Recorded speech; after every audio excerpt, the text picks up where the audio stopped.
সূর্যের সবথেকে নিকটতম শহর হলো নওগাঁ। হ্যাঁ ভিউয়ার্স, আমার তো মনে হয় নওগাঁই সবথেকে নিকটতম শহর সূর্যের। তো এই জন্য সকাল সকাল আমরা পান্তা খাবো, আর রাত্রে আম্মু এই পান্তাগুলো রেখেছিল। আসসালামু আলাইকুম বন্ধুরা, আশা করছি আপনারা সবাই অনেক ভালো আছেন। সকাল সকাল সবার জন্য একটা করে কলা আর পান্তা, সঙ্গে আছে গতকালের তরকারি। কলা দিয়ে পান্তা খেতে কিন্তু আমার খুব ভালো লাগে। কলাগুলো আমরা গতকাল এনেছিলাম আর সারা রাত ধরে পেকেছে কলাগুলো, তো আজকে খেতে খুবই মজা লাগবে। কলা যত মজে, যত পাকে, তত কিন্তু টেস্টি লাগে। গতকালের খুবই সুস্বাদু একটা তরকারি ছিল শাকের ডাঁটা দিয়ে, তো সেই তরকারিটাও একটু নিয়ে নিলাম, কারণ তরকারি দিয়েও পান্তা খেতে খুব মজা লাগে। নওগাঁতে কী যে অসম্ভব গরম পড়েছে সেটা যারা নওগাঁবাসী তারাই বুঝবেন। আর রাজশাহী নওগাঁ এই দুই জায়গা সবসময় হট থাকে। কলা দিয়ে পান্তা খেতে আলহামদুলিল্লাহ প্রাণটা মনে হচ্ছে জুড়িয়ে যাচ্ছে, খুব ভালো লাগছে। পহেলা বৈশাখে আমরা কেউ পান্তা খাইনি, কিন্তু এখন যখন গরম পড়েছে তখন তো পান্তা খেতেই হবে। মধ্যবিত্ত লাইফে ট্রেন্ড ফলো করে কোনোই লাভ নেই। যখন যেটা খেতে মন চাইবে তখন সেটাই খেতে হবে, এবং বাজেটের মধ্যে। আমার আবার মানিকের কলা ছাড়া একদমই খেতে ভালো লাগে না, তো আমরা সবাই মানিকের কলা খাওয়ারই ট্রাই করি। চিনি চাম্পা আছে, সাগর কলা আছে, কিন্তু ওই কলাগুলো থেকে মানিকের কলা খেতে খুব ভালো লাগে। সারা রাত ভাতের মধ্যে পানি দিয়ে রাখলে যে পান্তাটা মজে, ওই রকম মজানো পান্তা দিয়ে কিন্তু আমরা খাচ্ছি। আর অনেকে আছে গরম ভাতের মধ্যেই পানি ঢেলে খায়, ওগুলো পান্তা আমরা খাই না। আমরা নওগাঁর মানুষজন আগের দিন ভাত রান্না করে একটু তার মধ্যে পানি ঢেলে দিই, দিয়ে কিছুক্ষণ একটু বলক তুলি, তারপরে ওই ভাতটা সারা রাত রাখলে সকালে খাওয়া হয়। এইটাই হচ্ছে আমাদের পান্তা। তো আমার পাশে আম্মু বসেছিল, আম্মু নিয়ে নিল পান্তা। আম্মু তরকারি একটু নিয়েছে, কারণ তরকারি দিয়েও পান্তা খেতে কিন্তু বেশ ভালো লাগে। আর হ্যাঁ, কাঁচা মরিচ দিয়ে একটু পান্তা ডলে খেতে ওটাও খুব ভালো লাগে। তো আপনারাও ট্রাই করবেন এই গরমে পান্তা খাওয়ার। দুপুর হয়েছে, আমরা রান্না তুলে দিয়েছি, কারণ আজকে একটু আম্মুর লেট হয়ে গেছে রান্না করতে। 1টা বাজে তখন আম্মু আজকে রান্না তুলে দিয়েছে। প্রেশার কুকারে ডাল রান্না করা হচ্ছে, ডাল সিটি দিয়ে নেওয়া হচ্ছে, আর আলু ঝুরি করে রাখা হয়েছে। তো যেহেতু ডাল সেদ্ধ করা হচ্ছে, তো অনেকগুলো সিটি তুলতে হলো। প্রায় 6-7টা সিটি তোলার পরে প্রেশার কুকারটা এখন নামিয়ে রাখতে হবে। আর এদিকে আম্মু পেঁয়াজ কেটে রেখেছে, পেঁয়াজ, মরিচ, এখানে একটু আদা বাটা, জিরা বাটা, রসুন বাটা নিয়েছে। আমাদের ডালে প্রায় 8টা সিটি চলে এসেছে। এখন আমাদের এই ডালটাকে আমরা নামিয়ে রাখবো, কারণ ডাল হয়তো এতক্ষণে সিদ্ধ হয়ে গেছে। এই চুলাতে এখন রান্না করা হবে আলু ভাজি।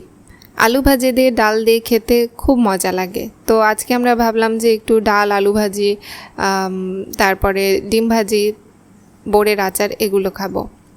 তো কড়াইয়ের মধ্যে আম্মু পেঁয়াজ দিয়েছে, এখানে কাঁচা মরিচ দিয়েছে, জিরা দিয়েছে। এগুলো যখন একটু ভাজা ভাজা হয়ে গেল, তার মধ্যে দিল হলুদ গুঁড়া দিয়ে এখন দিতে হবে তেজপাতা দেওয়ার পরই কিন্তু কুচি করে রাখা আলুগুলো ঢেলে দেওয়া হলো।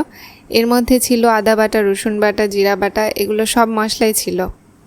আসলে আলু ঝুরির মধ্যে আম্মুগুলো মশলা দিয়ে রেখেছিল, আর এখন দিল একটু লবণ। আম্মুর প্রতিটা রান্না আমার কাছে একদম অসাধারণ লাগে, স্বর্গীয় স্বাদ। আমার মনে হয় প্রত্যেকের কাছে তাদের মায়ের রান্নাটা একদম বেস্ট। তো বন্ধুরা, আলু ভাজির মধ্যে কিন্তু আম্মু একটু পানিও দিল, কিন্তু খুব বেশি পানি না, হালকা একটু পানি, যেন আলুটা অল্প ভাপে সিদ্ধ হয়। বেশি পানি দিলে কিন্তু আলু ভাজি আবার পোড়া পোড়া হবে না, তখন আরেকটা সমস্যা। আমরা যেহেতু চুলায় রান্না করি, তো আমরা একটু আলু ভাজি পোড়া পোড়া টাইপেরই খাই। অনেককে দেখেছি সাদা সাদা টাইপের আলু ভাজি খায়, আমরা কিন্তু ওইরকম খাই না। আমরা একটু পুড়িয়ে খুব সুন্দর ক্রাঞ্চি টাইপের করেই খাই। এখন এটাকে ঢাকনা দিয়ে ঢেকে রাখা হলো। নিচ থেকে আমি গিয়ে 2টা ডিম নিয়ে আসলাম ডিম ভাজি করার জন্য। তো এই যে মশলাগুলো আম্মু আগে হাত দিয়ে মাখিয়ে রেখেছিল, এর মধ্যে এখন একটা একটা করে ডিম ফাটিয়ে দিব, আর 2টা ডিমকে একসঙ্গে ভেঙে নিব, তারপরে গুলব। লাল ডিমগুলো আমার কাছে একটু টেস্টি মনে হয় সাদা ডিমের থেকে। জানি না এটা আমার মুখের স্বাদ নাকি আপনাদেরও এরকম লাগে। তো লাল ডিমটাই আমরা খাই, সাদাও খাই, কিন্তু আমার কাছে লাল ডিমটাই একটু বেশি ভালো লাগে।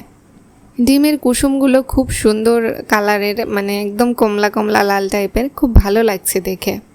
ভিউয়ার্স, এইদিকে আমাদের আলু ভাজিটা হলো নাকি এখন তুলে দেখতে হবে। হ্যাঁ, পানি একটু একটু কমে এসেছে, মরে এসেছে। এখন এটাকে ভালো করে জাল দিয়ে নেড়ে চেড়ে নামাতে হবে। আলু ভাজি কিন্তু খুব সময় সাপেক্ষ একটা রান্না, এটা করতে অনেক ধৈর্য লাগে। আর এই গরমের মধ্যে সিঁড়ির ঘরে আমাদের কোনো ফ্যান নেই, কোনো লাইট নেই। আম্মু খুব কষ্ট করে রান্না করছে আসলে। আম্মু এদিকে আলু ভাজি নাড়াচাড়া করছে, আর এদিকে আমাকে দিল ডাল সিদ্ধটা ঘুরতে। ডালটা একদম পিষে পেস্ট টাইপের করব, তারপরে এর মধ্যে পানি দিতে হবে। তো সিদ্ধ ডালের মধ্যে আম্মু একটু লবণ দিয়ে দিল পরিমাণ মতো, আর দিল হলুদ গুঁড়া। আমরা কিন্তু অ্যাঙ্কর ডাল বেশি খাই, কারণ এই ডালে অ্যালার্জি নেই।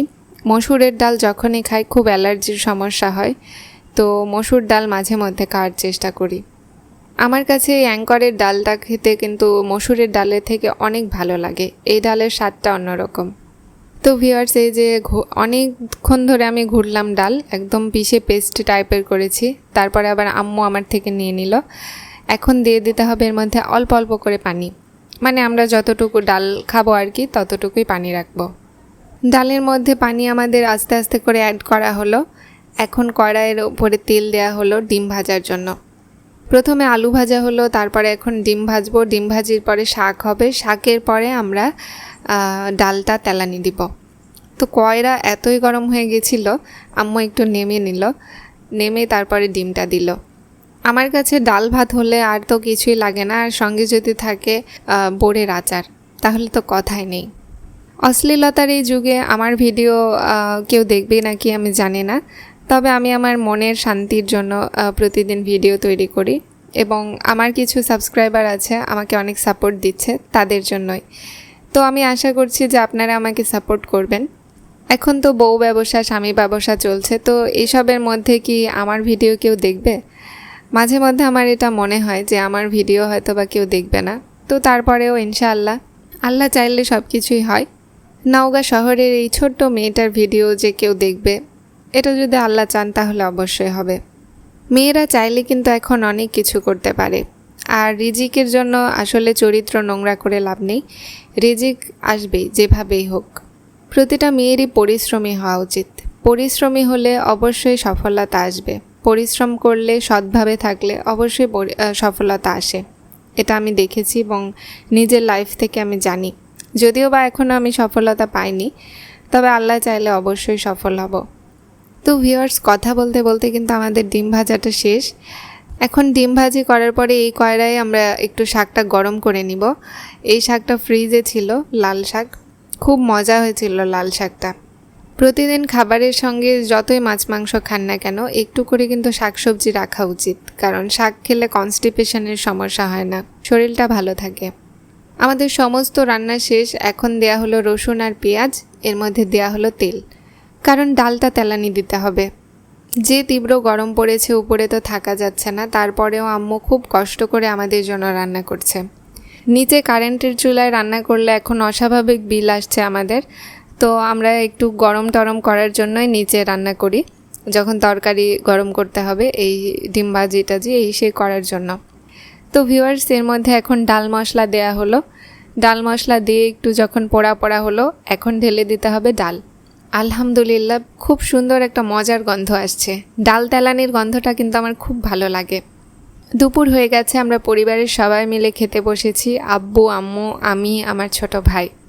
আজকে আমাদের কিন্তু অনেকগুলো পদের খাবার, 3 পদের আজকে তরকারি আমাদের। লাল শাকের ভাজি, আলু ভাজি, ডিম ভাজি, আর একটা আছে বোরের আচার। আব্বু কিন্তু খুব মজা করে খাওয়া শুরু করে দিয়েছে, আর আমিও ভাতটা নিয়ে নিলাম। আজকে দুপুরে কপালটা খারাপ, এই গরমের মধ্যে আবার কারেন্ট চলে গেছে, ইলেকট্রিসিটি নেই, তো এইভাবে আমাদের গরমের মধ্যে খেতে হচ্ছে। তো যাই হোক, আলহামদুলিল্লাহ, শাকভাজিটা খুবই মজা লাগলো। এটা কালকের শাকভাজি ছিল, আজকেও খাচ্ছি, কারণ শাকভাজি আমরা হাফ ফ্রিজে রেখে দিয়েছিলাম। তো শাকভাজি দিয়ে খাওয়ার পরে এখন আমি ডাল নিয়ে নিলাম, ডিম দিয়ে আর আলু ভাজি দিয়ে খাবো। তো ডাল দিয়ে লেবু একটু নিয়েছি আমি কেটে, লেবু মেখে কিন্তু ডাল খেতে আমার খুবই ভালো লাগে। আপনাদের কার কার ভালো লাগে কমেন্টে কিন্তু জানাবেন লেবু দিয়ে ডাল খেতে। আলু ভাজিটা নিয়ে নিলাম, বিসমিল্লাহির রহমানির রহিম। আলহামদুলিল্লাহ, খুব মজার হয়েছে আজকের আলু ভাজিটা। আমি তো এমনিতেই আলুর ভীষণ ফ্যান। আমার আলুর ভাজি, আলুর চিপস, আলুর ভর্তা, মানে আলুর সব কিছু খুব প্রিয়, আমার খুবই ভালো লাগে। আর একটু লেবু চিপে চিপে নিয়ে তারপরে আলু ভাজি দিয়ে খেতে আরও দারুণ মজা লাগছিল। ডিমটা অ্যাজ ইউজুয়াল যেরকম লাগে সেরকমই, কিন্তু ডালের সাথে ডিমের একটা কম্বিনেশন আছে। ডাল দিয়েও ডিম খেতে খুব ভালো লাগছে। আল্লাহ হাফেজ, সবাই ভালো থাকবেন, সুস্থ থাকবেন।